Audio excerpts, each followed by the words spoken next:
dilakukan penyelamatan kembangan dinamika yang terjadi di dalam tubuh partai internal Partai Golkar, dan kami menghendaki agar benar-benar Partai Golkar bisa kembali eksistensinya.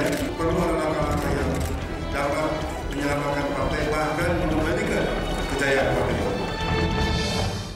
Golkar punya trauma dalam setiap Munas sejak tahun 1998. Perseteruan dan persaingan antar elit Golkar kerap berujung pecah sehingga melahirkan partai baru. Yusuf Kala yang pernah memimpin Golkar bersedia menjadi mediator agar elit Golkar kembali bersatu. Dan berikut adalah pernyataan Yusuf Kala. Yang terbaik buat Golkar gimana Pak nantinya Pak? Golkar yang terbaik bersatu, Munas yang bersama, yang demokratis, tanpa tekanan, tanpa rekayasa, memilih yang terbaik tanpa cara-cara yang tertutup gitu. Berarti Pak JK akan menamaikan hukum itu Pak? Ya kalau mau damai ya kita damaikan. Kalau mau damai kita damaikan. Pak JK tidak mengambil langkah aktif begitu Bang Don?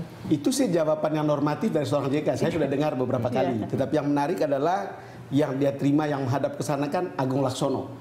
Kalau Agung Laksono itu berarti kan faksionalisasinya kan makin jelas.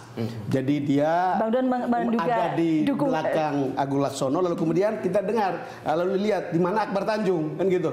Yang secara umum kan dibilang Akbar Tanjung katanya ada bersama ARB, tapi ya menurut saya sih kalau dibilang jangan ada rekayasa, tahun 2004 itu konvensi itu adalah rekayasa untuk menggulingkan yang seorang namanya Akbar Tanjung. Ya.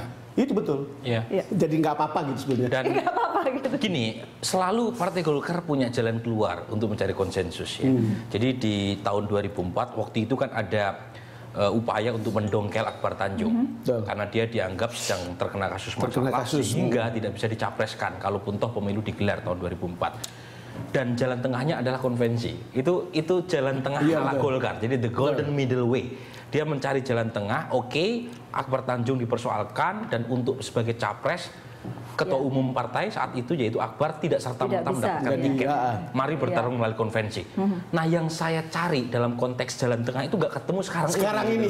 Kenapa Partai Golkar yang biasanya kaya dengan solusi itu tiba-tiba mampet semua itu solusi? Iya, semuanya jalan masing-masing. Semua jalan sendiri-sendiri, tidak ada konsensus. Ya, mungkin karena kita nggak punya luxury untuk mengetahui semua manuver-manuver di belakang layar ya sekarang ini, dan saya yakin justru manuver-manuver itu yang akan sangat menentukan di hari-hari terakhir. Ya mungkin solusi yang terbayangkan oleh saya sekarang ini kalau memang nggak terjadi islah ya mungkin ke MK ya pada akhirnya, atau petun lah ya. Petun. Ya, artinya akan ada Munas 1, ada Munas 2 begitu Mas Kris? Enggak, sekarang ini menurut saya tuh elitnya itu sudah sudah terpenjara dalam insting naluri kekuasaan ini. Sehingga kemudian masuk penjara seperti itu sulit sekali untuk membuka wawasan lain bahwa sebetulnya Partai Golkar itu partai yang memang banyak diharapkan masyarakat. Meskipun pendapatannya nomor 2, tapi partai ini partai yang orang bilang ini partai yang sudah punya pengalaman lama, partai yang bisa kemampuan manajerialnya juga baik. Tapi betul-betul sekarang terpenjara tadi insting-insting kuasa para penguasa di sekitar elit di Golkar yang sudah tidak amat sulit keluar lagi untuk mencari wawasan keluar. Padahal rakyat itu perlu partai. Kalau Mas Burhan tadi mengatakan tidak melihat ada jalan untuk mencari jalan tengah.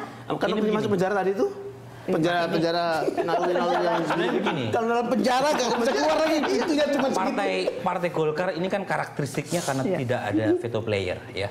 Jadi setelah Soeharto jatuh praktis tidak ada veto player yang menentukan arah partai. Tidak seperti PDIP atau tidak Demokrat. seperti Partai Demokrat.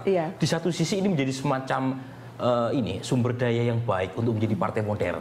Tapi di sisi lain kelemahannya ya sekarang ketika ada deadlock antar elit, tidak ada pihak yang didengarkan untuk memecahkan masalah. Bagaimana dengan Pak Akbar Tanjung dan Pak Yusuf Kala tadi? Nah itu karena itu ketemu semua pihak yang bertentangan itu harus ketemu untuk mencari jalan tengah.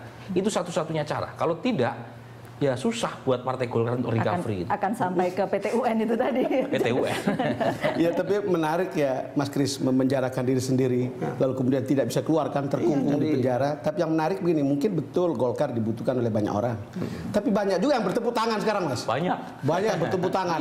Terus katanya bertepuk tangan itu sebetulnya beginilah. Itu yang kurangnya pendidikan politik dalam masyarakat. Masyarakat ini kan beginilah, kita itu pakatnya kan ngerti bahwa namanya partai itu harus ada. Dan itu partai beneran.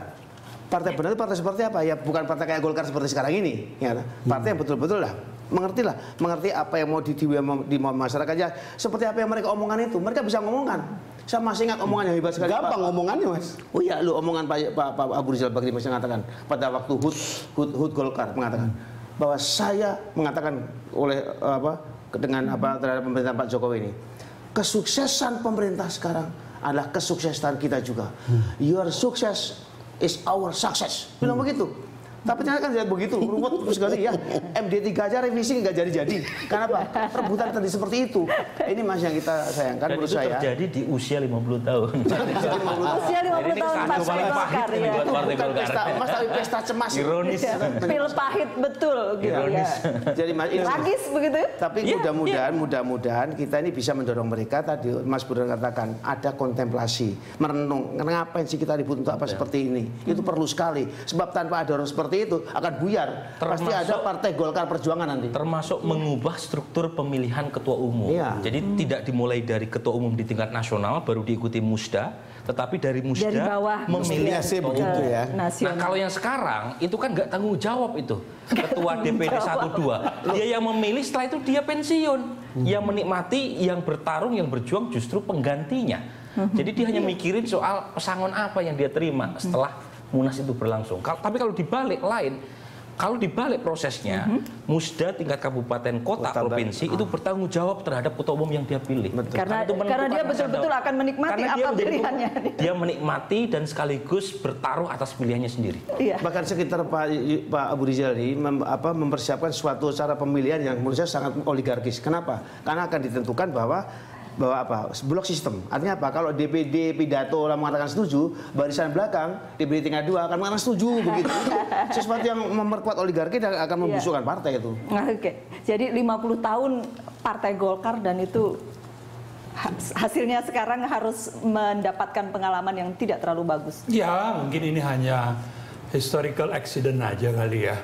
Sekali lagi saya berharap partai ini partai besar, mother of all parties, istilahnya sudah lahir 4 anak dari sana dan banyak masih ada anak-anak Harto, istilahnya Pak Ben Anderson ya, anak Harto nih pinter-pinter semua nih kalau deal nih, orang-orang seperti Akbar Tanjung, Yusuf Kala, termasuk Abu Rizal. Jadi kita berharap memang